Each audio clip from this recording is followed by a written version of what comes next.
ਸਤਿ ਸ਼੍ਰੀ ਅਕਾਲ ਜੀ, ਸਵਾਗਤ ਤੁਹਾਡਾ ਸਭ ਦਾ ਤੇ ਮੈਂ ਪ੍ਰੀਤ ਹਮੇਸ਼ਾ ਦੀ ਤਰ੍ਹਾਂ ਲੈ ਕੇ ਹਾਜ਼ਰ ਜੀ ਇੱਕ ਖਾਸ ਸ਼ੋਅ। ਤੇ ਅੱਜ ਦਾ ਇਹ ਸ਼ੋਅ ਜਿਹੜਾ ਖਾਸ ਰਹਿਣ ਵਾਲਾ ਉਹਨਾਂ ਦੇ ਲਈ ਜੋ ਕਿ ਕੈਨੇਡਾ ਪੀਆਰ ਤੇ ਜਾਣਾ ਚਾਹੁੰਦੇ ਨੇ। ਸੋ ਬਹੁਤ ਸਾਰੇ ਇਦਾਂ ਦੇ ਕੈਟਾਗਰੀ ਵਾਲੇ ਦਰਸ਼ਕ ਵੀ ਹੈਗੇ ਨੇ ਜੋ ਕਿ ਸਾਡੀ ਆਡੀਅנס ਸਾਡਾ ਸ਼ੋਅ ਦੇਖਦੀ ਹੈਗੀ ਆ। ਸਟੱਡੀ ਵੀਜ਼ਾ ਦੀ ਗੱਲ ਹਮੇਸ਼ਾ ਹੁੰਦੀ ਹੈ, ਸਭ ਨੂੰ ਪਤਾ ਹੈਗਾ ਕਿ ਅਸੀਂ ਸਟੱਡੀ ਦੇ ਲਈ ਅਲੱਗ-ਅਲੱਗ ਕੰਟਰੀਜ਼ ਦੇ ਵਿੱਚ ਜਾ ਸਕਦੇ ਆ। ਤੇ ਦੂਸਰੀ ਕੈਟਾਗਰੀ ਆ ਜਾਂਦੀ ਹੈ ਜੋ ਸਾਡੀ ਏਜ ਹੋ ਜਾਂਦੀ ਹੈ, ਐਕਸਪੀਰੀਅੰਸ ਹੋ ਜਾਂਦਾ, ਫਿਰ ਸਾਨੂੰ ਲੱਗਦਾ ਕਿ ਹੁਣ ਅਸੀਂ ਪੀਆਰ ਤੇ ਚਲੇ ਜਾਈਏ ਕੈਨੇਡਾ। ਸੋ ਪੀਆਰ ਤੇ ਜਾ ਕਿੱਦਾਂ ਸਕਦੇ ਆ, ਨੌਲੇਜ ਜਿਹੜੀ ਉਹ ਸਾਨੂੰ ਨਹੀਂ ਹੁੰਦੀ ਹੈਗੀ। ਸੋ ਪ੍ਰੋਪਰ ਉਹੀ ਨੌਲੇਜ ਅੱਜ ਇਸ ਸ਼ੋਅ ਦੇ ਵਿੱਚ ਤੁਹਾਨੂੰ ਪ੍ਰੋਵਾਈਡ ਕਰਵਾਵਾਂਗੇ ਜੀ ਕਿ ਕਿਸ ਕੈਟਾਗਰੀ ਦੇ ਵਿੱਚ ਤੁਹਾਡੀ ਪੀਆਰ ਜਿਹੜੀ ਲੱਗ ਸਕਦੀ ਹੈਗੀ ਕੈਨੇਡਾ ਦੀ, ਕਿੱਦਾਂ ਦਾ ਤੁਹਾਡਾ ਐਲੀਜੀਬਿਲਿਟੀ ਕ੍ਰਾਈਟੇਰੀਆ ਜਿਹੜਾ ਰਹੇਗਾ, ਕਿੱਦਾਂ ਦਾ ਤੁਹਾਡਾ ਪ੍ਰੋਫਾਈਲ ਰਹੇਗਾ। ਸੋ ਜੀ ਐਕਸਪਰਟ ਨੂੰ ਇਨਵਾਈਟ ਕੀਤਾ ਗਿਆ ਲੈਂਡਮਾਰਕ ਇਮੀਗ੍ਰੇਸ਼ਨ ਤੋਂ ਰੈਗੂਲੇਟਰ ਕੈਨੇਡੀਅਨ ਇਮੀਗ੍ਰੇਸ਼ਨ ਕੰਸਲਟੈਂਟ ਜੋ ਕਿ ICCRC ਮੈਂਬਰ ਵੀ ਨੇ, ਜਸਪ੍ਰੀਤ ਭਾਟੀਆ ਜੀ। ਸਭ ਤੋਂ ਪਹਿਲਾਂ ਤਾਂ ਵੈਲਕਮ ਕਰ ਲੈਂਦੇ ਹਾਂ। ਵੈਲਕਮ ਹੈ ਮੈਮ। ਥੈਂਕ ਯੂ ਜੀ। ਸੋ ਜੀ ਨੰਬਰ ਲੈਂਡਮਾਰਕ ਇਮੀਗ੍ਰੇਸ਼ਨ ਦੇ ਲਗਾਤਾਰ TV ਸਕਰੀਨ ਤੇ ਫਲੈਸ਼ ਹੋ ਰਹੇ ਨੇ, ਨੋਟ ਕਰਨੇ ਨੇ। ਨੀਚੇ ਆਫਿਸ ਕਿੱਥੇ ਕਿੱਥੇ ਹੈਗੇ ਨੇ ਉਹ ਵੀ ਫਲੈਸ਼ ਹੋ ਰਹੇ ਨੇ। ਸੋ ਜੀ ਜਿਹੜੀ ਆਡੀਅנס ਸਾਡੇ ਨਾਲ ਨਵੀਂ ਜੁੜੀ ਉਹਨਾਂ ਨੂੰ ਦੱਸ ਦਈਏ ਕਿ ਅਸੀਂ ਆਲਰੇਡੀ ਪਿਛਲੇ ਸ਼ੋਅ ਦੇ ਵਿੱਚ ਪੀਆਰ ਨੂੰ ਲੈ ਕੇ ਡਿਸਕਸ਼ਨ ਕੀਤੀ ਸੀਗੀ, ਜਿਸ ਦੇ ਵਿੱਚ ਬੇਸਿਕ ਨੌਲੇਜ ਜਿਹੜੀ ਹੈ ਤੁਹਾਨੂੰ ਪ੍ਰੋਵਾਈਡ ਕਰਵਾ ਦਿੱਤੀ ਗਈ ਸੀ। ਸੋ ਮੈਮ ਮੈਂ ਰਿਕੁਐਸਟ ਕਰਾਂਗੀ, ਕਈ ਵਾਰ ਨਵੀਂ ਆਡੀਅנס ਸਾਡੇ ਨਾਲ ਜੁੜਦੀ ਹੈਗੀ ਹੈ, ਇੱਕ ਥੋੜ੍ਹਾ ਜਿਹਾ ਅਸੀਂ ਐਲੈਬੋਰੇਟ ਜਿਹੜਾ ਹੈਗਾ ਪਿਛਲੀ ਵਾਰੀ ਅਸੀਂ ਡਿਸਕਸ਼ਨ ਜੋ ਕੀਤੀ ਸੀਗੀ ਦੱਸ ਦਈਏ ਕਿ ਕਿੱਦਾਂ ਕਿਤੇ ਲੋਕ ਪੀਆਰ ਤੇ ਜਾ ਸਕਦੇ ਹੈਗੇ ਨੇ, ਕੀ ਕੈਟਾਗਰੀ ਹੋਣੀ ਚਾਹੀਦੀ ਹੈ, ਕੀ ਉਹਨਾਂ ਦਾ ਪ੍ਰੋਫਾਈਲ ਹੋਣਾ ਚਾਹੀਦਾ ਹੈ। ਬਿਲਕੁਲ ਆਪਾਂ ਅਗਰ ਬਰੀਫ ਚ ਡਿਸਕਸ਼ਨ ਕਰੀਏ ਕਿ ਪਿਛਲੇ ਐਪੀਸੋਡ ਚ ਅਸੀਂ ਕੀ ਡਿਸਕਸ ਕੀਤਾ ਸੀ, there is express entry programme ਜਿਹੜਾ ਕਿ ਅਗਰ ਤੁਹਾਡੇ ਕੋਲ ਇੱਕ ਸਕਿਲਡ ਟ੍ਰੇਡ ਦੀ ਹੈਗੀ ਹੈ, ਐਕਸਪੀਰੀਅੰਸ ਹੈਗਾ ਹੈ, ਜਾਂ ਅਗਰ ਤੁਹਾਡੇ ਕੋਲ ਫੋਰ ਐਗਜ਼ਾਮਪਲ ਤੁਸੀਂ ਕਿਤੇ ਮੈਨੇਜਰੀਅਲ ਰੋਲ ਤੇ ਸੁਪਰਵਾਈਜ਼ਰੀ ਰੋਲ ਦੇ ਵਿੱਚ ਹੈਗੇ ਹੋ ਤਾਂ ਤੁਹਾਡੇ ਕੋਲ ਅਗਰ 12 ਮਹੀਨੇ ਦਾ ਕੰਟੀਨਿਊਅਸ ਐਕਸਪੀਰੀਅੰਸ ਹੈਗਾ ਹੈ, ਮਤਲਬ 1 ਸਾਲ ਦਾ ਕੰਟੀਨਿਊਅਸ ਵਰਕ ਐਕਸਪੀਰੀਅੰਸ ਹੈਗਾ ਹੈ, ਆਇਲਸ ਦੇ ਸਕੋਰ ਹੈਗੇ ਨੇ ਵਿਚ ਇਜ਼ CLB 7, ਨਾਲ ਤੁਹਾਡੇ ਕੋਲ ਮਾਸਟਰਸ ਡਿਗਰੀ ਬੈਚਲਰਸ ਡਿਗਰੀ ਹੈਗੀ ਹੈ, ਤੁਸੀਂ ਆਪਣੀ ਐਪਲੀਕੇਸ਼ਨ ਡੈਫੀਨੇਟਲੀ ਲਗਾ ਸਕਦੇ ਹੋ ਐਕਸਪ੍ਰੈਸ ਐਂਟਰੀ ਦੇ ਵਿੱਚ। ਐਂਡ ਉਹਦੇ 'ਚ ਇੱਕ ਪੁਆਇੰਟ ਬੇਸ ਸਿਸਟਮ ਹੁੰਦਾ ਹੈ ਜਿਹਨੂੰ ਆਪਾਂ ਕੰਪਰੀਹੈਂਸਿਵ ਰੈਂਕਿੰਗ ਸਿਸਟਮ ਕਹਿ ਦਿੰਦੇ ਹਾਂ। ਤੁਸੀਂ ਸਾਡੇ ਸਕੋਰ ਜਿਹੜੇ ਆਪਣੇ ਹੈਗੇ ਨੇ ਕੈਲਕੂਲੇਟ ਕਰਵਾ ਸਕਦੇ ਹੋ ਸਾਡੇ ਆਫਿਸਿਸ ਵਿਜ਼ਿਟ ਕਰਕੇ, ਆਪਣੇ ਡਾਕੂਮੈਂਟਸ ਇਵੈਲੂਏਟ ਕਰਾ ਕੇ। ਤੇ ਹੋਰ ਬੜੇ ਪ੍ਰੋਗਰਾਮਸ ਹੁੰਦੇ ਨੇ ਜਿਵੇਂ PNP ਹੋ ਗਿਆ, ਪ੍ਰੋਵਿਜ਼ਨਲ ਨੋਮੀਨੇਸ਼ਨ ਨੋਮੀਨੀ ਪ੍ਰੋਗਰਾਮਸ, ਜਿਨ੍ਹਾਂ ਦੇ ਵਿੱਚ ਹਰ ਪ੍ਰੋਵਿੰਸ ਦੇ ਕੋਲ ਇੱਕ ਰਾਈਟ ਹੁੰਦਾ ਹੈ ਕਿ ਉਹ ਇਮੀਗ੍ਰੇਸ਼ਨ ਦੇ ਪ੍ਰੋਗਰਾਮਸ ਦੇ ਰਾਹੀਂ ਇਮੀਗ੍ਰੈਂਟਸ ਨੂੰ ਬੁਲਾ ਸਕਦਾ ਹੈ। ਇਹ ਐਕਸਪ੍ਰੈਸ ਐਂਟਰੀ ਤੋਂ ਅਲੱਗ ਪ੍ਰੋਗਰਾਮਸ ਹੁੰਦੇ ਨੇ। ਤੀਜਾ ਆਪਣੇ ਪ੍ਰੋਗਰਾਮਸ ਹੁੰਦੇ ਆ ਇਨਵੈਸਟਰ ਵੀਜ਼ਾਸ, ਬਿਜ਼ਨਸ ਵੀਜ਼ਾਸ ਦੇ, ਉਹਦੇ ਰਾਹੀਂ ਵੀ ਤੁਸੀਂ ਜਾ ਸਕਦੇ ਹੋ। ਚੌਥਾ ਹੁੰਦਾ ਹੈ ਕਿ ਅਗਰ ਤੁਸੀਂ ਐਜੂਕੇਟਿਡ ਹੋ, ਮੈਰਿਡ ਹੋ, ਬਟ ਏਜ ਆਪਣੀ 33-34 ਹੋ ਗਈ ਹੈ and we don't know how to get PR in Canada, score ਆਪਾਂ ਇੰਪਰੂਵ ਨਹੀਂ ਕਰ ਪਾ ਰਹੇ, ਆਇਲਸ ਦਾ 7 ਬੈਂਡ ਤੋਂ ਉੱਤੇ ਨਹੀਂ ਆ ਰਹੇ, 6.5 ਆ ਰਹੇ, ਤਾਂ definitely we can explore the option of express entry plus study permit is equal to Canadian experience class PR। Okay, so ਸਭ ਤੋਂ ਪਹਿਲਾਂ ਮੈਂ ਗੱਲ ਕਰਾਂਗੀ, ਜਿਵੇਂ ਤੁਸੀਂ ਗੱਲ ਕੀਤੀ ਐਕਸਪ੍ਰੈਸ ਐਂਟਰੀ ਪਲੱਸ ਸਟੱਡੀ, ਹੈ ਨਾ, ਤੇ ਇਹਦੇ ਵਿੱਚ ਜੋ ਕੈਂਡੀਡੇਟ ਹੋਏਗਾ ਉਹ PR ਤੇ ਜਾਏਗਾ, ਇਹਨੂੰ ਥੋੜਾ ਜਿਹਾ ਐਲੈਬੋਰੇਟ ਕਰ ਦਿਓ। ਬਿਲਕੁਲ, ਆਪਣੇ ਕੋਲ ਬਹੁਤ ਕਲਾਇੰਟਸ ਆਉਂਦੇ ਹਨ, ਜਿਵੇਂ ਪਿਛਲੇ ਐਪੀਸੋਡ 'ਚ ਅਸੀਂ ਡਿਸਕਸ ਕੀਤਾ ਕਿ ਟੋਟਲ 1200 ਪੁਆਇੰਟਸ ਹੁੰਦੇ ਨੇ ਜਦੋਂ ਆਪਾਂ ਕੈਲਕੂਲੇਟ ਕਰਦੇ ਹਾਂ। ਕਰੰਟ ਕਟ ਆਫ ਜਿਹੜੀ ਚੱਲ ਰਹੀ ਹੈ ਉਹ 469 ਦੀ ਚੱਲਦੀ ਪਈ ਹੈ, ਰਾਈਟ। ਸੋ ਕਿਸੇ ਦਾ ਸਕੋਰ ਫੋਰ ਐਗਜ਼ਾਮਪਲ 404 ਰਹਿ ਗਿਆ ਬਿਕਾਜ਼ ਦੇ ਆਰ ਮੈਰਿਡ, ਚਾਹੇ ਉਹਨਾਂ ਕੋਲ ਜਿੰਨਾ ਮਰਜ਼ੀ ਐਕਸਪੀਰੀਅੰਸ ਹੈ, ਉਹਨਾਂ ਦੀ ਏਜ 35-36 ਹੋ ਗਈ, ਮਤਲਬ ਆਪਾਂ 30 ਪੁਆਇੰਟ ਉੱਥੇ ਹੀ ਗਵਾ ਬੈਠੇ। And you are very eager, I always say ਕਿ how eager are you to be in Canada, ਤੇ ਤੁਸੀਂ ਤੁਹਾਡੀ ਕਿੰਨੀ ਚਾਹ ਹੈ PR ਲੈਣ ਦੀ ਕੈਨੇਡਾ ਦੀ, ਉਹਦੇ 'ਤੇ ਡਿਪੈਂਡ ਕਰਦਾ ਹੈ ਕਿ how do you want to proceed ahead.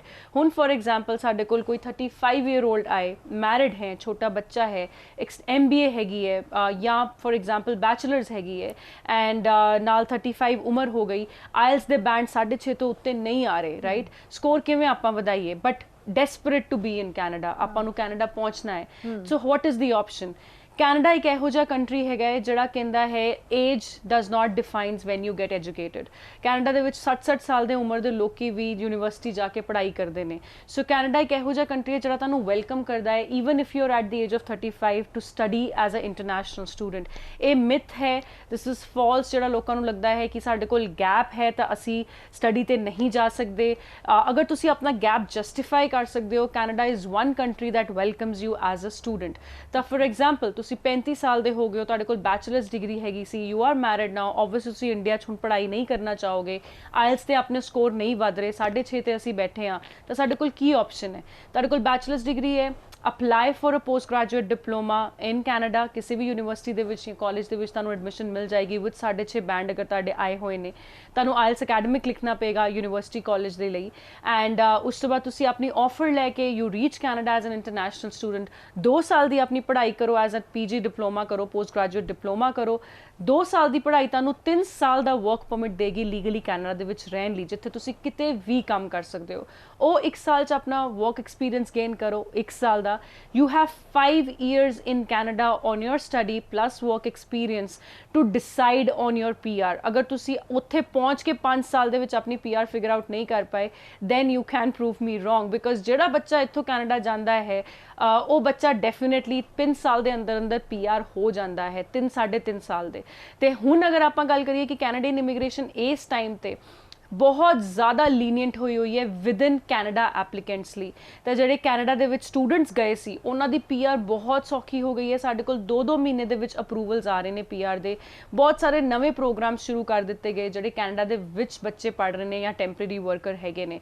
ਤਾਂ ਇਸ ਕਰਕੇ YISA is express entry plus study is equal to Canadian experience class, because ਤੁਹਾਡੇ ਕੋਲ ਐਕਸਪੀਰੀਅੰਸ ਇੰਡੀਆ ਦਾ ਵੀ ਹੈਗਾ। ਤੁਸੀਂ ਹੁਣ ਕੈਨੇਡਾ ਚਲੇ ਗਏ, 2 ਸਾਲ ਦੀ ਉੱਥੇ ਪੜ੍ਹਾਈ ਕਰ ਲਈ, 1 ਸਾਲ ਦਾ ਤੁਸੀਂ ਉੱਥੇ ਐਕਸਪੀਰੀਅੰਸ ਗੇਨ ਕਰ ਲਿਆ। ਇਹ ਸਭ ਨੂੰ ਤੁਸੀਂ ਅਗਰ ਐਕਸਪ੍ਰੈਸ ਐਂਟਰੀ ਦੇ ਅੰਦਰ ਟੋਟਲ ਅਪ ਕਰਕੇ ਪਾਓਗੇ ਤੇ ਤੁਹਾਡਾ ਜਿਹੜਾ ਸਕੋਰ ਹੈ ਉਹ ਆਰਾਮ ਨਾਲ 450 450 ਤੋਂ ਉੱਤੇ ਚਲਾ ਜਾਏਗਾ। ਤੇ ਤੁਹਾਨੂੰ ਇੰਨਾ ਬੈਂਡ ਦੇ ਉੱਤੇ ਵੀ ਆਇਲਸ ਤੇ ਫੋਕਸ ਨਹੀਂ ਕਰਨਾ ਪਏਗਾ। 6.5-7 ਬੈਂਡ ਦੇ ਨਾਲ ਹੀ ਅਗਰ ਮੈਂ ਕਰੰਟ ਕਟ ਆਫ ਦੀ ਗੱਲ ਕਰਾਂ, ਕੈਨੇਡਾ ਦੇ ਵਿੱਚ ਕਰੰਟ ਕਟ ਆਫ 350 ਚੱਲ ਰਹੀ ਹੈ, to be precise 357 cut off ਚੱਲ ਰਹੀ ਹੈ, where in federal skill worker category ਦੀ ਕਟ ਆਫ ਜਿਹੜੀ ਆਊਟਸਾਈਡ ਕੈਨੇਡਾ ਦੇ ਲੋਕਾਂ ਲਈ ਹੈਗੀ ਹੈ ਉਹ 460 ਦੇ ਕਰੀਬ ਚੱਲ ਰਹੀ ਹੈ, 469 ਦੇ ਕਰੀਬ ਚਲਦੀ ਪਈ ਹੈ।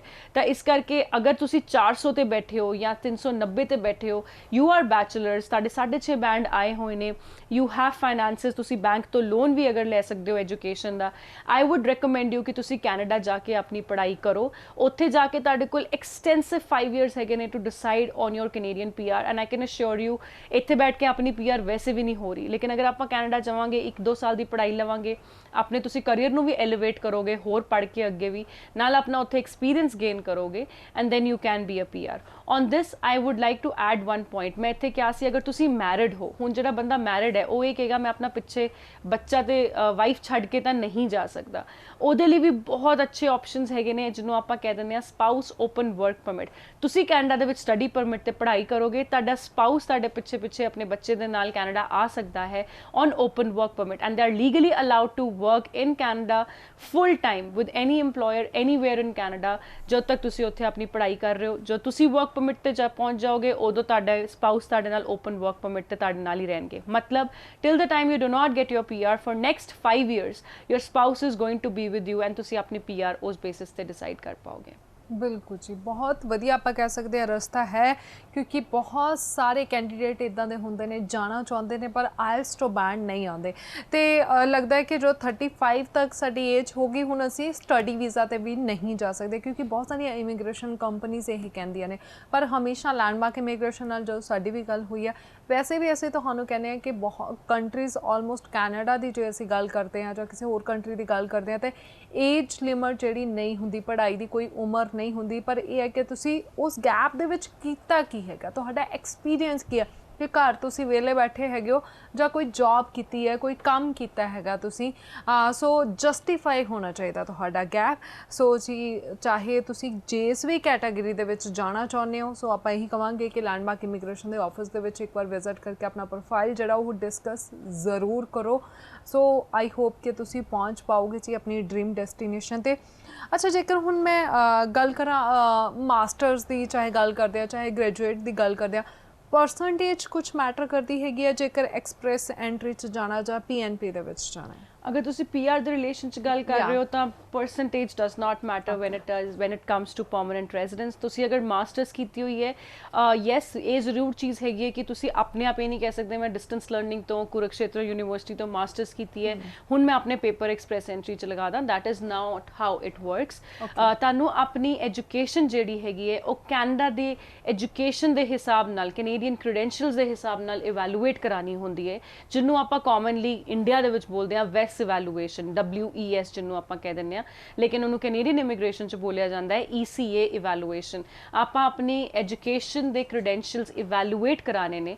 ਫॉर ਐਗਜ਼ਾਮਪਲ ਤੁਸੀਂ ਅਗਰ ਪੰਜਾਬ ਯੂਨੀਵਰਸਿਟੀ ਦੇ ਤੋਂ ਬੈਚਲਰਸ ਕੀਤੀ ਹੈ, mostly Punjab university, Delhi university, ਇਹ ਸਾਰੀਆਂ ਯੂਨੀਵਰਸਿਟੀਜ਼ ਰਿਨਾਊਂਡ ਯੂਨੀਵਰਸਿਟੀਜ਼ ਨੇ, ਇਟ ਇਜ਼ ਫॉर श्योर ਕਿ ਤੁਹਾਡੀ ਜਿਹੜੀ ਇਵੈਲੂਏਸ਼ਨ ਆਏਗੀ ਉਹ ਡਿਗਰੀ ਦੀ ਹੀ ਆਏਗੀ, ਬੈਚਲਰਸ ਡਿਗਰੀ ਦੀ ਹੀ ਆਏਗੀ। ਬਟ ਬਹੁਤ ਸਾਰੀਆਂ ਇਹੋ ਜਿਹੀਆਂ ਯੂਨੀਵਰਸਿਟੀਜ਼ ਹੈਗੀਆਂ ਜਿੱਥੋਂ ਤੁਸੀਂ 2 ਸਾਲ ਦੀ ਮਾਸਟਰਸ ਵੀ ਕੀਤੀ ਹੋਏਗੀ, ਲੇਕਿਨ ਕੈਨੇਡੀਅਨ ਕ੍ਰੈਡੈਂਸ਼ੀਅਲਸ ਉਹਨੂੰ ਮਾਸਟਰਸ ਨਾ ਕੰਸੀਡਰ ਕਰਕੇ PG ਡਿਪਲੋਮਾ ਕੰਸੀਡਰ ਕਰ ਲੈਂਦੇ ਨੇ। ਤਾਂ ਫਿਰ ਜਿਹੜੇ ਸਾਡੇ ਪੁਆਇੰਟਸ ਹੈਗੇ ਨੇ ਉਹ ਇੰਪੈਕਟ ਹੋ ਜਾਂਦੇ ਆ। ਇੰਸਟੈਡ ਆਫ ਮਾਸਟਰਸ ਆਪਣੇ ਕੋਲ PG ਡਿਪਲੋਮਾ ਹੁੰਦਾ ਹੈ ਤਾਂ ਥੋੜੇ ਪੁਆਇੰਟਸ 5-7 ਉੱਤੇ ਥੱਲੇ ਹੋ ਜਾਂਦੇ ਨੇ। ਸੋ ਇਹ ਸਾਰੀਆਂ ਚੀਜ਼ਾਂ ਆਪਾਂ ਖਿਆਲ ਰੱਖਣੀਆਂ। ਐਜੂਕੇਸ਼ਨ ਡਸ ਨਾਟ ਮੈਟਰ ਤੁਸੀਂ ਪਰਸੈਂਟੇਜ ਕਿੰਨੀ ਲੈ ਕੇ ਆਏ, ਟਿਲ ਦ ਟਾਈਮ ਤੁਹਾਡੇ ਹੱਥ 'ਚ ਡਿਗਰੀ ਹੈਗੀ ਹੈ, ਤੁਸੀਂ ਉਹ ਡਿਗਰੀ ਨੂੰ ਇਵੈਲੂਏਟ ਕਰਾਉਂਦੇ ਹੋ ਕੈਨੇਡੀਅਨ ਕ੍ਰੈਡੈਂਸ਼ੀਅਲਸ ਦੇ ਹਿਸਾਬ ਦੇ ਨਾਲ, then it is absolutely fine. Main candidate for example wife ਜਾ ਰਹੀ ਹੈਗੀ ਹੈ ਤੇ ਹਸਬੈਂਡ ਦੇ ਪੁਆਇੰਟ ਵਿੱਚ ਕੈਲਕੂਲੇਟ ਹੋ ਜਾਂਦੇ ਹੈਗੇ ਨੇ। ਬਿਲਕੁਲ, ਜਿਵੇਂ ਆਪਾਂ ਪਿਛਲੇ ਐਪੀਸੋਡ 'ਚ ਗੱਲ ਕੀਤੀ, ਅਗਰ ਤੁਸੀਂ ਅਨਮੈਰਿਡ ਹੈਗੇ ਹੋ that's the best case scenario, ਕਿਉਂਕਿ ਆਪਣੇ ਸਪਾਊਸ ਨੂੰ ਜਿਵੇਂ ਹੀ ਆਪਾਂ ਐਡ ਕਰਦੇ ਹਾਂ, ਇਫ ਵੀ ਸੇ ਮੈਰਿਡ ਉਹ ਤੱਕ ਠੀਕ ਹੈ, ਲੇਕਿਨ ਅਗਲਾ ਕੁਐਸਚਨ ਆਪਣੇ ਕੋਲ ਆਉਂਦਾ ਹੈ ਅਕੰਪਨਿੰਗ ਸਪਾਊਸ। ਅਗਰ ਤੁਸੀਂ ਅਕੰਪਨਿੰਗ ਸਪਾਊਸ ਕਰਦੇ ਹੋ ਤਾਂ ਤੁਹਾਡੇ ਜਿਹੜੇ ਪੁਆਇੰਟਸ ਹੈਗੇ ਨੇ ਉਹ 40 ਪੁਆਇੰਟਸ ਆਲਮੋਸਟ ਥੱਲੇ ਗਿਰ ਜਾਂਦੇ ਨੇ ਅਗਰ ਤੁਸੀਂ ਆਪਣੇ ਸਪਾਊਸ ਨੂੰ ਅਕੰਪਨੀ ਕਰਦੇ ਹੋ। ਬਟ ਅਗਰ ਆਪਾਂ ਇਹ ਪੁਆਇੰਟਸ ਨੂੰ ਕਿਵੇਂ ਕਵਰ ਅਪ ਕਰਨਾ ਹੈ, ਆਪਾਂ ਕਵਰ ਅਪ ਕਰ ਸਕਦੇ ਹਾਂ ਵਿਦ देयर ਐਜੂਕੇਸ਼ਨ। ਹੋਰ ਅਗਰ ਆਪਣੇ ਸਪਾਊਸ ਦੀ ਮਾਸਟਰਸ ਹੈਗੀ ਹੈ ਤੇ ਉਹ ਵੀ ECA ਰਿਪੋਰਟ, ਉਹਦੀ ਇਵੈਲੂਏਸ਼ਨ ਸਾਡੇ ਕੋਲ ਹੈਗੀ ਹੈ, ਉਹ ਮਾਸਟਰਸ ਕੰਸੀਡਰ ਹੋਈ, ਤੁਸੀਂ ਉਹ ਮਾਸਟਰਸ ਐਡ ਕਰੋਗੇ ਤੁਹਾਨੂੰ ਪੁਆਇੰਟਸ ਐਡੀਸ਼ਨਲ ਮਿਲ ਜਾਣਗੇ। ਤੁਹਾਡੇ ਹਸਬੈਂਡ ਅਗਰ ਤੁਹਾਡੇ ਨਾਲ IELTS ਲਿਖ ਦੇਣਗੇ ਤੇ ਉਹਨਾਂ ਦੇ 6.5-7 ਬੈਂਡ ਆ ਜਾਣਗੇ, ਤੁਹਾਨੂੰ ਐਡੀਸ਼ਨਲ 12 ਤੋਂ 15 ਪੁਆਇੰਟ ਮਿਲ ਜਾਣਗੇ। ਤਾਂ ਜਿਹੜੇ ਤੁਸੀਂ ਪੁਆਇੰਟਸ ਅਕੰਪਨਿੰਗ ਸਪਾਊਸ ਨਾਲ ਲੂਜ਼ ਕਰੋਗੇ ਉਹ ਪੁਆਇੰਟਸ ਤੁਸੀਂ ਉੱਥੇ ਗੇਨ ਕਰ ਲੋਗੇ ਇਹ 2 ਚੀਜ਼ਾਂ ਰਾਹੀਂ। One is your education and the second one is your IELTS। Okay, so very nice ਜੀ। ਜੇਕਰ ਸਪਾਊਸ ਹੈ ਆਪਾਂ ਕਹਿ ਸਕਦੇ ਹਾਂ ਕਿ ਦੋਨਾਂ ਦੇ ਪੁਆਇੰਟਸ ਜਿਹੜੇ ਮਿਲ ਸਕਦੇ ਨੇ, ਐਜੂਕੇਸ਼ਨ ਮੈਟਰ ਕਰਦੀ, IELTS ਮੈਟਰ ਕਰਦਾ। ਅੱਛਾ, ਇਨਵੈਸਟਰ ਵੀਜ਼ਾ ਦੀ ਤੁਸੀਂ ਗੱਲ ਕੀਤੀ ਸੀ, ਬਿਜ਼ਨਸ ਵੀਜ਼ਾ ਦੀ ਗੱਲ ਕੀਤੀ ਸੀ, ਸਭ ਤੋਂ ਪਹਿਲਾਂ ਜਾਨਣਾ ਚਾਹਾਂਗੇ ਇਨਵੈਸਟਰ ਵੀਜ਼ਾ ਕੀ ਹੈ? ਬਿਜ਼ਨਸ ਵੀਜ਼ਾ ਬਹੁਤ ਸਾਰੇ ਇਮੀਗ੍ਰੇਸ਼ਨ ਕੰਸਲਟੈਂਟਸ ਨੂੰ ਬਿਜ਼ਨਸ ਵੀਜ਼ਾ ਕਹਿ ਦਿੰਦੇ ਨੇ, ਉਹਨੂੰ ਆਪਾਂ ਆਪਣੀ ਲੈਂਗੁਏਜ 'ਚ ਕੈਨੇਡੀਅਨ ਇਮੀਗ੍ਰੇਸ਼ਨ 'ਚ ਕਹਿੰਦੇ ਆ ਸਟਾਰਟਅਪ ਵੀਜ਼ਾ।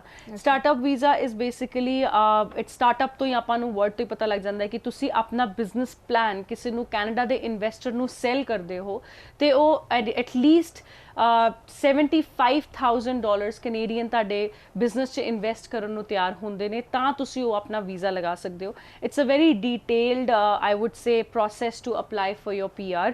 ਆਪਾਂ ਨੂੰ ਇਨਵੈਸਟਰ ਜਿਹੜੇ ਹੁੰਦੇ ਨੇ ਉਹ ਕੈਨੇਡੀਅਨ ਇਮੀਗ੍ਰੇਸ਼ਨ ਨੇ ਡਿਫਾਈਨ ਕੀਤੇ ਹੋਏ ਨੇ, ਉਹਨਾਂ ਨੂੰ ਹੀ ਆਪਾਂ ਅਪਰੋਚ ਕਰਨਾ ਹੁੰਦਾ ਹੈ ਜਦੋਂ ਤੁਹਾਡੇ ਕੋਲ ਬਿਜ਼ਨਸ ਪਲਾਨ ਹੋਏਗਾ। ਤੁਹਾਡੇ ਕੋਲ ਐਕਸਟੈਂਸਿਵ ਬਿਜ਼ਨਸ ਪਲਾਨ ਹੋਣਾ ਚਾਹੀਦਾ ਹੈ ਕਿ ਤੁਸੀਂ ਕੈਨੇਡਾ ਦੇ ਵਿੱਚ ਕਿਵੇਂ ਪੈਸੇ ਲਾਓਗੇ, ਕਿਵੇਂ ਇਨਵੈਸਟ ਕਰੋਗੇ। ਫਿਰ ਅਗਰ ਉਸ ਇਨਵੈਸਟਰ ਨੂੰ, ਜਿਵੇਂ ਆਪਾਂ ਇੰਡੀਆ ਦੇ ਵਿੱਚ ਕਹਿ ਦਿੰਦੇ ਹਾਂ ਐਂਜਲ ਇਨਵੈਸਟਰ, ਅੱਜ ਕੱਲ੍ਹ ਬਹੁਤ ਆਪਣੀ ਇਹ ਟਰਮ ਚਲਦੀ ਪਈ ਹੈ ਇੰਡੀਆ 'ਚ, ਬਹੁਤ ਸਾਰੇ ਸਟਾਰਟਅਪਸ ਆ ਰਹੇ ਨੇ ਤੇ ਐਂਜਲ ਇਨਵੈਸਟਰ ਉਹਨਾਂ 'ਚ ਪੈਸਾ ਲਗਾ ਰਹੇ ਹਨ। ਐਗਜ਼ੈਕਟਲੀ ਉੱਦਾਂ ਹੀ ਕੈਨੇਡਾ ਦੇ ਵਿੱਚ ਵੀ ਇਨਵੈਸਟਰਸ ਦੀ ਇੱਕ ਲਿਸਟ ਹੈਗੀ ਹੈ। ਅਗਰ ਤੁਹਾਡੇ ਕੋਲ ਆਪਣਾ ਬਹੁਤ ਸਟਰੋਂਗ ਬਿਜ਼ਨਸ ਪਲਾਨ ਹੋਏਗਾ, ਤੁਸੀਂ ਉਹਨੂੰ ਲਿਜਾ ਕੇ ਇਨਵੈਸਟਰ ਅਗਰ ਤੁਹਾਡੇ 'ਚ ਇਨਵੈਸਟ ਕਰਨਾ ਚਾਹੁੰਦਾ ਹੈ, ਮਤਲਬ ਉਹ ਤੁਹਾਡੇ ਬਿਜ਼ਨਸ ਤੋਂ ਇੰਪ੍ਰੈਸ ਹੋਇਆ ਪਲਾਨ ਤੋਂ, ਤੇ ਅਗਰ ਉਹ ਤੁਹਾਨੂੰ ਪੈਸੇ ਦੇਣ ਨੂੰ ਤਿਆਰ ਹੁੰਦਾ ਹੈ ਤਾਂ ਉਹਨੂੰ ਆਪਾਂ ਕਹਿ ਦਿੰਦੇ ਹਾਂ ਸਟਾਰਟਅਪ ਵੀਜ਼ਾ। ਦੈਨ ਬਹੁਤ ਸਾਰੇ ਇੱਥੇ ਆਪਣੇ ਇੰਡੀਆ ਦੇ ਵਿੱਚ ਬਹੁਤ ਸਾਰੇ ਐਡਵਰਟਾਈਜ਼ਮੈਂਟਸ ਮੈਂ ਰੋਜ਼ ਦੇਖਦੀ ਹਾਂ ਬਿਜ਼ਨਸ ਵੀਜ਼ਾਸ ਦੇ। ਬਿਜ਼ਨਸ ਵੀਜ਼ਾ ਬਹੁਤ ਹੀ ਡਿਟੇਲ ਤੇ ਬਹੁਤ ਟੀਡੀਅਸ ਤੇ ਲੈਂਦੀ ਪ੍ਰੋਸੈਸ ਹੈਗਾ ਹੈ। ਬਿਜ਼ਨਸ ਵੀਜ਼ਾ ਕਰਕੇ ਕੋਈ ਇੱਕ ਟਰਮ ਨਹੀਂ ਹੈਗੀ ਕੈਨੇਡੀਅਨ ਇਮੀਗ੍ਰੇਸ਼ਨ 'ਚ ਜਿਹੜੀ ਆਪਾਂ ਡਿਫਾਈਨ ਕਰਦੇ ਹਾਂ। ਹਰ ਪ੍ਰੋਵਿੰਸ ਦੇ ਕੋਲ ਐਂਟਰਪ੍ਰੀਨਿਓਰ ਸਟਰੀਮ ਹੁੰਦੀ ਹੈ, ਹਰ ਪ੍ਰੋਵਿੰਸ ਕੋਲ। ਜਿਵੇਂ ਹਰ ਸਟੇਟ ਆਪਣੀ ਇੰਡੀਆ ਦੇ ਵਿੱਚ ਹੈਗੀ ਹੈ, ਜਿਵੇਂ ਇੰਡੀਆ 'ਚ ਆਪਣਾ ਹੋ ਗਿਆ ਬੰਬੇ ਹੋ ਗਿਆ, ਉਹਦੇ 'ਚ ਮਹਾਰਾਸ਼ਟਰ ਆ ਗਿਆ, ਆਪਣਾ ਪੰਜਾਬ ਆ ਗਿਆ, ਇੱਦਾਂ ਹੀ ਕਰਕੇ ਕੈਨੇਡਾ ਦੇ ਵਿੱਚ ਸਟੇਟਸ ਨੂੰ ਪ੍ਰੋਵਿੰਸਿਸ ਕਿਹਾ ਜਾਂਦਾ ਹੈ। ਹੁਣ ਫॉर ਐਗਜ਼ਾਮਪਲ ਮੈਂ ਇੱਕ ਪ੍ਰੋਵਿੰਸ ਦੀ ਗੱਲ ਕਰਾਂ ਜਿਹੜਾ ਕਿ ਬਹੁਤ ਕਾਮਨਲੀ ਬ੍ਰੈਂਪਟਨ ਜਿਹਨੂੰ ਕਿਹਾ ਜਾਂਦਾ ਹੈ। ਬ੍ਰੈਂਪਟਨ ਇੱਕ ਸ਼ਹਿਰ ਹੈ, ਪ੍ਰੋਵਿੰਸ ਪ੍ਰੋਵਿੰਸ ਉਹਦਾ ਕਿਹੜਾ ਹੈ, ਓਨਟੇਰੀਓ ਉਹਦੀ ਸਟੇਟ ਹੈਗੀ ਹੈ। ਤੇ ਓਨਟੇਰੀਓ ਦਾ ਆਪਣਾ ਇੱਕ ਪ੍ਰੋਗਰਾਮ ਹੈਗਾ ਐਂਟਰਪ੍ਰੈਨਿਓਰ ਦਾ, ਜਿਹਨੂੰ ਆਪਾਂ ਕਹਿ ਦਿੰਦੇ ਆ ਓਨਟੇਰੀਓ ਐਂਟਰਪ੍ਰੈਨਿਓਰ ਪ੍ਰੋਗਰਾਮ। ਉਹ ਪ੍ਰੋਗਰਾਮ ਦੇ ਅੰਦਰ ਬਹੁਤ ਸਾਰੀਆਂ ਰਿਕੁਆਇਰਮੈਂਟਸ ਹੁੰਦੀਆਂ ਨੇ, ਕਿੰਨੀ ਨੈਟਵਰਥ ਹੋਣੀ ਚਾਹੀਦੀ ਹੈ, ਕਿੰਨੀ ਇਨਵੈਸਟਮੈਂਟ ਤੁਸੀਂ ਕਰੋਗੇ, ਤੁਸੀਂ ਐਗਜ਼ਿਸਟਿੰਗ ਬਿਜ਼ਨਸ ਲੈ ਰਹੇ ਹੋ। So it's a very vast I would say in depth, ਬਹੁਤ ਜ਼ਿਆਦਾ ਡੀਪ ਪ੍ਰੋਗਰਾਮਸ ਹੈਗੇ ਨੇ PNP ਦੇ। ਆਪਾਂ ਡਿਫਾਈਨ ਕਰਨਾ ਹੁੰਦਾ ਤੁਸੀਂ ਕਿਹੜੀ ਪ੍ਰੋਵਿੰਸ ਦੇ ਵਿੱਚ ਇਨਵੈਸਟਮੈਂਟ ਕਰਨਾ ਚਾਹੁੰਦੇ ਹੋ, ਕਿੱਥੇ ਬਿਜ਼ਨਸ ਲੈਣਾ ਚਾਹੁੰਦੇ ਹੋ, ਐਗਜ਼ਿਸਟਿੰਗ ਬਿਜ਼ਨਸ ਲੋਗੇ, ਕਿੰਨੇ % ਤੁਹਾਡਾ ਉਹਦੇ ਸ਼ੇਅਰ ਹੋਏਗਾ। ਸੋ ਐਜ਼ ਆਈ ਆਲਵੇਜ਼ ਸੇ, ਤੁਸੀਂ ਸਾਡੇ ਆਫਿਸਿਸ ਵਿਜ਼ਿਟ ਕਰ ਸਕਦੇ ਹੋ, ਤੁਸੀਂ ਸਾਨੂੰ ਈਮੇਲ ਕਰ ਸਕਦੇ ਹੋ, and you will get direct assistance from me as well. Me being an RCCIC member, ਮੈਂ ਤੁਹਾਨੂੰ ਅਸਿਸਟ ਕਰ ਪਾਵਾਂਗੀ, ਬਿਕਾਜ਼ ਇੱਕ ਇਹੋ ਜਿਹਾ ਬਿਜ਼ਨਸ ਵੀਜ਼ਾ, ਇਹੋ ਜਿਹਾ ਪ੍ਰੋਗਰਾਮ ਹੈ ਜਿਹੜੇ ਬਹੁਤ ਕੰਸਲਟੈਂਟਸ ਐਡ ਤਾਂ ਲਾ ਦਿੰਦੇ ਹੈ, ਬਟ ਉਹਨਾਂ ਨੂੰ ਅੱਗੇ ਪ੍ਰੋਸੈਸ ਬਾਰੇ ਨਹੀਂ ਪਤਾ। ਇਟਸ ਅ ਵੈਰੀ ਲੈਂਦੀ ਐਂਡ ਅ ਲੌਂਗ ਪ੍ਰੋਸੈਸ। ਆਪਾਂ ਨੂੰ 3-4 ਸਾਲ ਲੱਗ ਜਾਂਦੇ ਨੇ PR ਹੁੰਦੇ ਹੁੰਦੇ, ਕਿਉਂਕਿ ਇਨੀਸ਼ੀਅਲੀ ਆਪਾਂ ਵਰਕ ਪਰਮਿਟ ਤੇ ਜਾਂਦੇ ਆ, ਆਪਣੇ ਬਿਜ਼ਨਸ ਨੂੰ ਉੱਥੇ ਕੈਨੇਡਾ 'ਚ ਪ੍ਰੂਵ ਕਰਦੇ ਆ ਇਮੀਗ੍ਰੇਸ਼ਨ ਨੂੰ, and then eventually we become permanent residents in Canada. ਜਿਵੇਂ ਆਪਾਂ ਬਿਜ਼ਨਸ ਵੀਜ਼ਾ ਦੀ ਗੱਲ ਕਰ ਰਹੇ ਹਾਂ, ਇਨਵੈਸਟਰ ਵੀਜ਼ਾ ਦੀ ਗੱਲ ਕਰ ਰਹੇ ਹਾਂ, ਤੇ ਜਿਵੇਂ ਤੁਸੀਂ ਕਿਹਾ ਕਿ ਬਹੁਤ ਸਾਰੀਆਂ ਐਡਸ ਆਉਂਦੀਆਂ ਨੇ, ਆਲਮੋਸਟ ਇਹ ਵੀ ਕਿਹਾ ਜਾਂਦਾ ਹੈ ਕਿ ਅਸੀਂ ਨੋਰਮਲ ਜੇ ਅਸੀਂ ਗੱਲ ਕਰਦੇ ਹੈਗੇ ਸੁਣਨ ਨੂੰ ਮਿਲਦਾ ਹੈ ਕਿ ਚਲੋ ਠੀਕ ਹੈ, ਤੁਸੀਂ ਉੱਥੇ ਕੋਈ ਪੈਟਰੋਲ ਪੰਪ ਖੋਲ੍ਹ ਲਓ, ਤੁਸੀਂ ਉੱਥੇ ਕੋਈ ਗਰੋਸਰੀ ਸਟੋਰ ਖੋਲ੍ਹ ਲਓ, ਜਾਂ ਫਿਰ ਕਿਤੇ ਵੀ ਇੱਦਾਂ ਦੀ ਕੋਈ ਚੀਜ਼ ਦੇ ਵਿੱਚ ਇਨਵੈਸਟ ਕਰ ਲਓ, ਕੋਈ ਜ਼ਮੀਨ ਖਰੀਦ ਲਓ, ਹੈ ਨਾ, ਤੇ ਤੁਹਾਡਾ ਵੀਜ਼ਾ ਲੱਗ ਜਾਏਗਾ। ਹੈ ਇੱਦਾਂ ਦੀ ਕੋਈ ਕੈਟੇਗਰੀ? ਦੇਖੋ, ਇਹਨੂੰ ਆਪਾਂ ਬਹੁਤ ਜ਼ਿਆਦਾ ਲੇਮੈਨ ਚ ਬੋਲਤਾ ਕਿ ਆਪਾਂ ਉੱਥੇ ਪੈਟਰੋਲ ਪੰਪ ਲੈ ਲਈਏ। ਇਹ ਪਹਿਲਾਂ ਦੀਆਂ ਗੱਲਾਂ ਹੁੰਦੀਆਂ ਸੀ ਜਦੋਂ ਕੈਨੇਡੀਅਨ, ਨਾਰਮਲੀ ਲੋਕਾਂ ਦੀ ਇਹੀ ਚੀਜ਼ ਹੁੰਦੀ ਹੈ ਨਾ, ਲੋਕਾਂ ਨੂੰ ਇਹੀ ਨੌਲੇਜ ਹੈਗੀ ਕਿ ਆਮ ਸੁਣਨ ਦੇ ਵਿੱਚ ਮਿਲ ਜਾਂਦਾ ਉਹਨਾਂ ਨੂੰ। ਬਿਲਕੁਲ। ਦੇਖੋ, ਐਗਜ਼ਿਸਟਿੰਗ ਬਿਜ਼ਨਸ ਵੀ ਅਗਰ ਆਪਾਂ ਖਰੀਦਣਾ ਹੈ ਕੈਨੇਡਾ ਦੇ ਵਿੱਚ, ਫੋਰ ਐਗਜ਼ਾਮਪਲ ਆਪਾਂ ਗੱਲ ਕਰ ਲੈਂਦੇ ਹਾਂ, ਤੁਸੀਂ ਪੈਟਰੋਲ ਪੰਪ ਦੀ ਗੱਲ ਕੀਤੀ, ਜਿਹੜਾ ਕਿ ਪੰਜਾਬ ਦੇ ਵਿੱਚ ਬਹੁਤ ਕਾਮਨਲੀ ਬੋਲਿਆ ਜਾਂਦਾ ਹੈ ਕਿ ਗਰੋਸਰੀ ਸਟੋਰ ਖਰੀਦ ਲਓ, ਕਨਵੀਨੀਅੰਸ ਸਟੋਰ ਖਰੀਦ ਲਓ, ਤੇ ਆਪਾਂ ਦੀ ਗੱਲ ਬਣ ਜਾਏਗੀ PR ਦੀ। It is not that easy, it's a lengthy process. I'm not saying it is not possible, 100% possible। ਅਗਰ ਰਾਈਟ ਗਾਈਡੈਂਸ ਤੁਹਾਨੂੰ ਮਿਲੇਗੀ, ਪ੍ਰੋਪਰ ਤਰੀਕੇ ਚੱਲੋਗੇ ਤਾਂ ਡੈਫੀਨੇਟਲੀ ਪੋਸੀਬਲ ਹੈਗੀ ਹੈ। ਬਟ ਮੋਸਟਲੀ ਆਪਣੇ ਇੰਡੀਆ ਦੇ ਵਿੱਚ ਕੰਸਲਟੈਂਟਸ ਇਹਨੂੰ ਸਿਰਫ ਇੱਦਾਂ ਦਿਖਾ ਦਿੰਦੇ ਆ, ਪੈਟਰੋਲ ਪੰਪ ਖਰੀਦ ਲੋਗੇ ਤਾਂ ਤੁਹਾਡੀ PR ਹੋ ਜਾਏਗੀ। ਥੋੜਾ ਲੰਬਾ ਪ੍ਰੋਸੈਸ ਹੈ PR ਦਾ, ਕਾਫੀ ਲੰਬਾ ਪ੍ਰੋਸੈਸ ਹੈ, but as I said, right guidance ਨਾਲ ਅਗਰ ਚੱਲੋਗੇ ਤਾਂ ਕੁਝ ਵੀ ਮੁਸ਼ਕਿਲ ਨਹੀਂ ਹੈਗਾ। It is absolutely possible to get PR through investment. ਜਿਵੇਂ ਮੈਂ ਓਨਟੇਰੀਓ ਦੀ ਹੁਣੇ ਗੱਲ ਕਰ ਰਹੀ ਸੀ, ਮੈਂ ਉਹਦੀ ਹੀ ਐਗਜ਼ਾਮਪਲ ਅੱਗੇ ਲਵਾਂ। ਓਨਟੇਰੀਓ ਨੇ ਕਿਹਾ ਹੋਇਆ, ਅਗਰ ਤੁਸੀਂ ਕੈਨੇਡਾ ਦੇ ਵਿੱਚ ਓਨਟੇਰੀਓ ਦੇ ਵਿੱਚ ਆ ਕੇ ਬਿਜ਼ਨਸ ਖਰੀਦਣਾ ਹੈ, ਤੁਹਾਨੂੰ ਇੱਕ ਵਿਜ਼ਿਟ ਕਰਨਾ ਬਹੁਤ ਜ਼ਰੂਰੀ ਹੈ। ਅਗਰ ਤੁਸੀਂ ਵਿਜ਼ਿਟ ਹੀ ਨਹੀਂ ਕੀਤਾ, ਤੁਸੀਂ ਇੱਥੋਂ ਬੈਠੇ ਕਿਹੜਾ ਬਿਜ਼ਨਸ ਖਰੀਦ ਲੋਗੇ, right? It's a mandatory thing for you to be in Canada on a visitor visa. Ontario ਤੁਸੀਂ ਘੁੰਮੇ, ਤੁਸੀਂ ਬਿਜ਼ਨਸ ਕਾਰਡਸ ਲਿੱਤੇ ਵੇਰੀਅਸ ਲੋਕੇਸ਼ਨਸ ਦੇ, ਤੁਸੀਂ ਬਹੁਤ ਸਾਰੇ ਲੋਕਾਂ ਨੂੰ ਮਿਲੇ, ਉਹ ਸਾਰੇ ਪ੍ਰੂਫ ਤੁਸੀਂ ਆਪਣੇ ਨਾਲ ਲਗਾਉਂਦੇ ਹੋ ਟੂ ਸ਼ੋ ਕਿ ਤੁਸੀਂ ਇੱਕ ਐਕਸਪਲੋਰੇਟਰੀ ਵਿਜ਼ਿਟ ਕੀਤਾ ਕੈਨੇਡਾ ਦੇ ਵਿੱਚ ਲਾਸਟ 12 ਮਹੀਨੇ ਦੇ ਵਿੱਚ। ਤੇ ਤੁਹਾਨੂੰ ਹੁਣ ਫੋਰ ਐਗਜ਼ਾਮਪਲ ਤੁਸੀਂ ਕਹਿ ਰਹੇ ਹੋ ਪੈਟਰੋਲ ਪੰਪ ਇਨਕੁਆਇਰ ਕਰਨਾ ਹੈ, ਮਤਲਬ ਤੁਸੀਂ ਐਗਜ਼ਿਸਟਿੰਗ ਬਿਜ਼ਨਸ ਐਕਵਾਇਰ ਕਰ ਰਹੇ ਹੋ, ਤੇ ਉਹਦੇ 'ਚ ਵੀ ਬਹੁਤ ਜ਼ਿਆਦਾ ਲੀਗੈਲਿਟੀਜ਼ ਹੁੰਦੀਆਂ, ਬਹੁਤ ਲੀਗਲ ਇਸ਼ੂਜ਼ ਹੁੰਦੇ ਨੇ। ਕਿਵੇਂ ਤੁਸੀਂ ਬਿਜ਼ਨਸ ਐਕਵਾਇਰ ਕੀਤਾ, ਆਪਣੀ ਬਿਜ਼ਨਸ ਰਜਿਸਟ੍ਰੇਸ਼ਨ ਕੀਤੀ, ਤੁਸੀਂ ਬਹੁਤ ਸਾਰੇ ਪੇਪਰ ਵਰਕ ਉਹਦੇ 'ਚ ਰਿਕੁਆਇਰਡ ਹੁੰਦੇ ਨੇ। ਤੁਹਾਡੇ ਕੋਲ ਉੱਥੇ ਜਿਹੜਾ ਤੁਸੀਂ ਬਿਜ਼ਨਸ ਐਗਜ਼ਿਸਟਿੰਗ ਐਕਵਾਇਰ ਕਰ ਰਹੇ ਹੋ, ਕਿਆ ਉੱਥੇ ਕੈਨੇਡੀਅਨ ਪਰਮਨੈਂਟ ਰੈਜ਼ੀਡੈਂਟ ਕੰਮ ਕਰ ਰਿਹਾ ਹੈ, ਨਹੀਂ ਕਰ ਰਿਹਾ, ਉਹਦੀ ਕਿੰਨੀ ਨੈਟਵਰਥ ਹੈ, ਤੁਸੀਂ ਉਹਦੀ ਇਨਵੈਸਟਮੈਂਟ ਉਹਦੇ 'ਚ ਕਿੰਨੀ ਕਰੋਗੇ।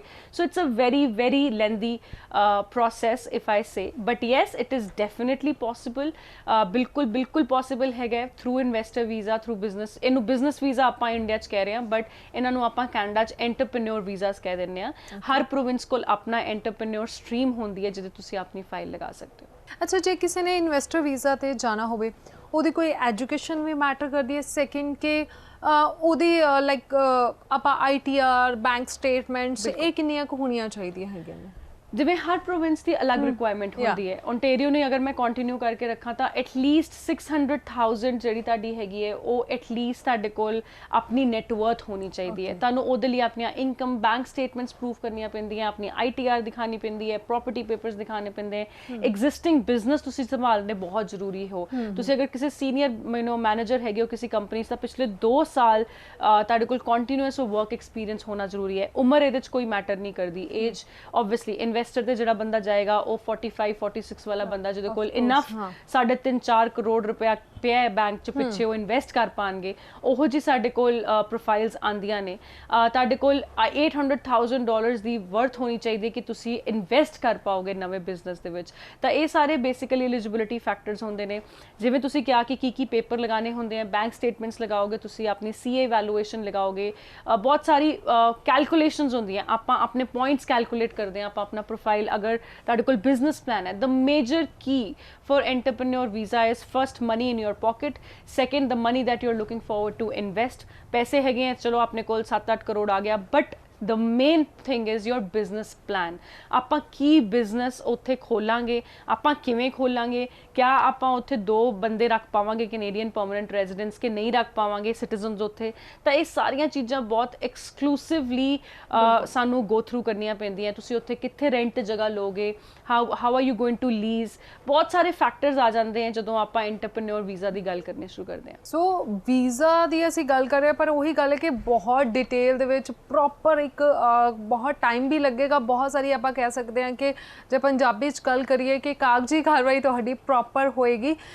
ਸੋ ਪਰ ਜੇਕਰ ਤੁਸੀਂ ਲਗਵਾਉਣਾ ਚਾਹੁੰਦੇ ਹੋ ਤੁਹਾਡੀ ਨੈਟਵਰਥ ਅੱਛੀ ਹੈਗੀ ਅੱਛਾ ਪੈਸਾ ਤੁਹਾਡੇ ਕੋਲ ਹੈਗਾ ਇਨਵੈਸਟ ਕਰਨਾ ਚਾਹੁੰਦੇ ਹੋ ਜਿਵੇਂ ਮੈਮ ਨੇ ਦੱਸਿਆ ਪੋਸੀਬਿਲਿਟੀ ਹੈਗੀ ਆ ਜੀ ਜ਼ਰੂਰ ਹੈਗੀ ਆ ਤੇ ਇੱਕ ਵਾਰੀ ਆਫਿਸ ਦੇ ਵਿੱਚ ਪਹੁੰਚ ਕੇ ਡਿਟੇਲ ਦੇ ਨਾਲ ਤੁਸੀਂ ਪ੍ਰੋਪਰ ਕਿਉਂਕਿ ਅਸੀਂ ਸ਼ੋਜ਼ ਕਰਦੇ ਆ ਇਹਦੇ ਵਿੱਚ ਅਸੀਂ ਪ੍ਰੋਪਰ ਕਿਉਂਕਿ ਤੁਹਾਡੇ ਡਾਕੂਮੈਂਟ ਜਦੋਂ ਸਾਹਮਣੇ ਹੋਣਗੇ ਉਦੋਂ ਹੀ ਦੱਸ ਸਕਦੇ ਆ ਕਿ ਹਾਂ ਤੁਸੀਂ ਕਿਸ ਤਰੀਕੇ ਦੇ ਨਾਲ ਜਾ ਸਕਦੇ ਹੋ ਤੁਹਾਨੂੰ ਹੋਰ ਕਿਹੜੀ ਚੀਜ਼ ਦੀ ਜ਼ਰੂਰਤ ਹੈਗੀ ਹੈ ਸੋ ਇੱਕ ਵਾਰੀ ਡਾਕੂਮੈਂਟਸ ਲੈ ਕੇ ਜ਼ਰੂਰ ਪਹੁੰਚੋ ਅੱਛਾ ਇਸ ਵੀਜ਼ਾ ਦੇ ਵਿੱਚ ਫੈਮਿਲੀ ਜਾ ਸਕਦੀ ਹੈ बिल्कुल फैमिली नाल जा सकती है but as I said these are entrepreneur visas कोई बिजनेस पीआर दा कोई ਇਹਦੇ ਚ ਸਟਰੀਮ ਨਹੀਂ ਹੁੰਦੀ ਅਗਰ ਆਪਾਂ ਕਹੀਏ ਕੋਈ ਬਿਜ਼ਨਸ ਪੀਆਰ ਹੈਗੀ ਹੈ that is not possible mostly ਜਿੰਨੇ ਵੀ ਇਨਵੈਸਟਰ ਦੇ ਵੀਜ਼ਾਸ ਲੱਗਦੇ ਨੇ ਉਹ ਵਰਕ ਪਰਮਿਟ ਬੇਸਡ ਹੁੰਦੇ ਨੇ ਪੀਆਰ ਬੇਸਡ ਡਾਇਰੈਕਟ ਬਹੁਤ ਕੋਈ ਵੀ ਪ੍ਰੋਗਰਾਮ ਮੈਂ ਕਹਾਂਗੀ ਨਹੀਂ ਹੈਗਾ ਆਪਣੇ ਕੋਲ ਇੱਕ ਇਹੀ ਪ੍ਰੋਗਰਾਮਸ ਹੈਗੇ ਨੇ ਜਿਹਦੇ ਚ ਤੁਹਾਨੂੰ ਪਹਿਲਾਂ ਵਰਕ ਪਰਮਿਟ ਦੇਗੀ ਗਵਰਨਮੈਂਟ ਕੈਨੇਡੀਅਨ ਇਮੀਗ੍ਰੇਸ਼ਨ ਤੁਹਾਨੂੰ ਸਭ ਕੁਝ ਅਗਰ ਆਪਣਾ ਠੀਕ ਹੋ ਗਿਆ